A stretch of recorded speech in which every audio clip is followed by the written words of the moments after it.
मित्रांनो, सगळ्या टप्प्यातील मतदान आता पूर्ण झालेलं आहे आणि सगळ्यांच्या नजरा आता 4 जूनवर आहेत की नेमकं सत्तेत कोण बसेल. त्यापूर्वी सगळ्याच न्यूज चॅनलचे एक्झिट पोल आलेले आहेत. सगळ्याच एक्झिट पोलनुसार भाजप पुन्हा सत्तेत बसत आहे आणि नरेंद्र मोदीजी पुन्हा एकदा देशाचे पंतप्रधान होणार आहेत.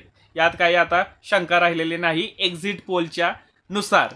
पण सर्वात महत्त्वाची गोष्ट कुठली तर ती आहे तामिळनाडूमध्ये भाजपचा चंचू प्रवेश होताना दिसतोय एक्झिट पोलच्या हिशोबाने. तिथे कमळ फुलताना दिसत आहेत. आता ही गोष्ट खूप मोठी आहे.